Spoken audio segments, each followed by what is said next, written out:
Hello, in this part let us look at how we apply smoothing techniques, and we will develop a particular popular method called the Holt-Winters method for doing time series analysis and building a time series model to do prediction or forecasting using smoothing techniques.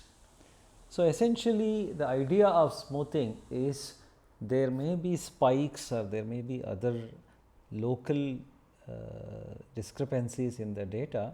So, if we take a moving average, that is we take the average of the data at one point of time and some of its surrounding values, say at time T1, T2 and T3, take the average, that gives me, and similarly then T2, T3, T4.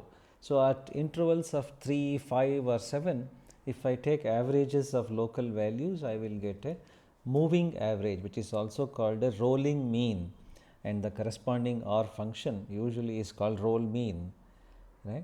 So, but this particular simple way of trying to smoothen the glitches or the spikes in the data has a disadvantage. It creates a mountain or for every spike. What does it mean, right? So, it distorts the shape of the curve in the data, and let us look at this example here, right. If you remember, we had looked at this particular data earlier, right. So, this is part of that number of calls received by a particular call center, that data set, I think.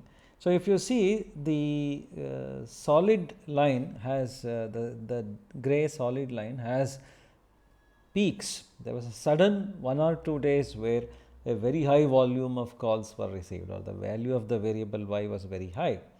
Now, if we take the moving average, what happens is the height of that peak comes down, right, but you end up creating a plateau, a wider mountain, which is not there in the shape of the curve. So, in reality, in the call center example, what this means is, on one particular day in the year, suddenly there was a large call volume. But if I apply the moving average technique, I will tend to believe that there was actually a high call volume, not as high as the spike, but something very high for 3 days or 5 days continuously, which is not true and it's misleading. So, how do we come up with a better smoothing technique, sort of what is shown in the dashed line here, right, which traces the shape of the data while also without distorting and changing the shape of the data, but while also bringing down the spikes that can occur once or twice or a few times in the data set. So, there are interesting mathematical techniques for doing that, and once we are able to do that, suppose we apply this to our airline data set, and the smoothened curve is, we are able to trace the actual data, then what we can do is the mathematical functions that we use to do the smoothing, in other words our regression model, you can say, we can now extend that beyond the present time, beyond the end of the data set, and use that to do prediction or forecasting. So, historical or existing data we smoothen, and now that we project that model further, it is not as simple as linear regression. We are not just extending the line or one curve, but we are actually projecting all the components of it, the trend, the seasonality and so on, that are present in the data set. We build a model of it and project it to the future to do the forecasting, right. So, the mathematics of this is quite simple. I have xi as the data value at point I. Now, instead of using the actual value xi, I am going to define the smoothened value si. So, si is some alpha times xi, alpha may be a fraction of 0.5 or 0.75, and for the remaining part of the fraction 1 minus alpha, I will simply take the smoothened value of the previous data point. So, there was xi minus 1, which is the previous data point. I smoothened that and I use si minus 1. So, si is nothing but alpha xi plus 1 minus alpha si minus 1. One fraction of the actual data value, remaining fraction of the smoothened value of the previous data point. Now, this is a recursive definition. So, if you now substitute the same equation for Si minus 1, Si becomes alpha xi plus 1 minus alpha times alpha xi minus 1 plus 1 minus alpha Si minus 2, alpha times the previous value xi minus 1 and 1 minus alpha times the second previous value, the smoothened second previous value Si minus 2. So, if we keep on substituting like this, now we substitute for Si minus 2 and so on, you will finally get Si as nothing but alpha times sigma j equals 0 to I 1 minus alpha to the power j xi minus j. So, that means the present value gets a weight of alpha, the previous value gets 1 minus alpha, the previous one gets 1 minus alpha squared and so on. So, smaller and smaller weights are assigned to values which are farther and farther away historically, right. So, by applying this technique, we get a smoothened curve without creating that artificial plateau, artificial mountain that the moving average will give me. So, this particular thing is called single exponential smoothing, and it works only for a data if there is no trend or seasonality present. Otherwise, the S values will start lagging behind and it will no longer match the actual data curve. So, what do we do? That data is not very interesting if it has no trend and no seasonality. What do we do if it has trend and seasonality? So, there is double exponential smoothing, where we, just like last time, we define Si, the smoothened value at time I, as alpha times xi plus 1 minus alpha times Si minus 1 plus Ti minus 1. We introduce a trend component Ti minus 1. So, the previous value of the trend, whatever was the trend at the point I minus 1, we add that, and what we defined that Ti again recursively by introducing another parameter beta, beta Si minus Si minus 1. So, the difference between the smoothened current value and the smoothened previous value is the trend component, that direction, is it increasing or decreasing. So, Si minus 1 will tell me how the value is changing from time I minus 1 to time I. So, I take a fraction beta of that plus 1 minus beta of the previous trend value Ti minus 1.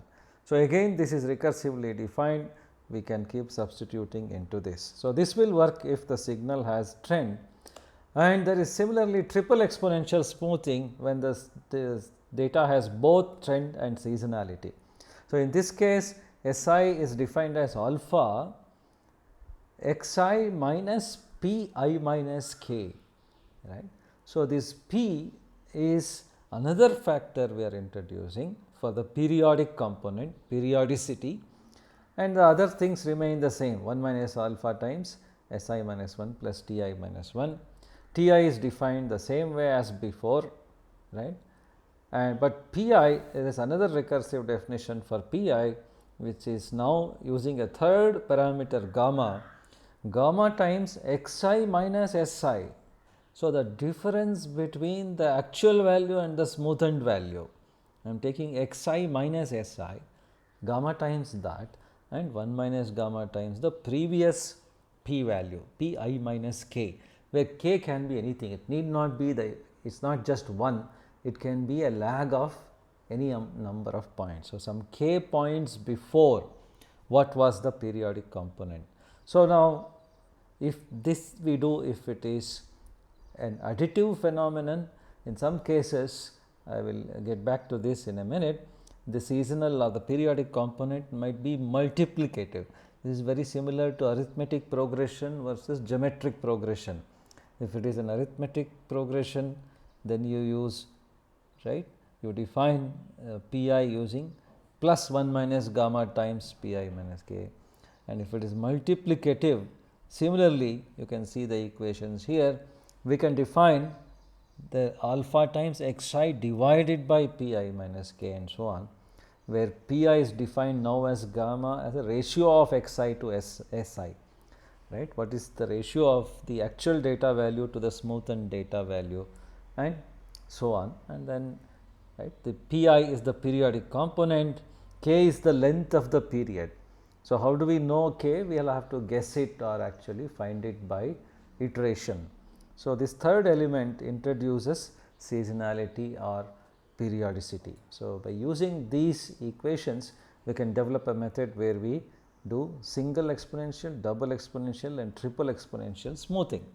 All of this has been packaged into one particular method called the Holt-Winters method, which was developed by two gentlemen named Holt and Winters, and it is available to you in your time series packages. So, if you use model level, that is single exponential smoothing, trend level is double exponential smoothing, seasonality level is triple exponential smoothing. So, if there is a built-in function called Holt-Winters, you call it on a time series data set Ts, and you have to specify the alpha, beta and gamma values. How do we know what values to specify? Well, that is the magic, that is the skill, that is the experience, that is the art involved in doing this. You have to specify reasonably good values to get meaningful results. That means to get a good fit between the smoothened curve and the actual data curve. You also need to specify whether the seasonality is additive or multiplicative, right. So, if you want to do single exponential smoothing, you would set beta and gamma to null.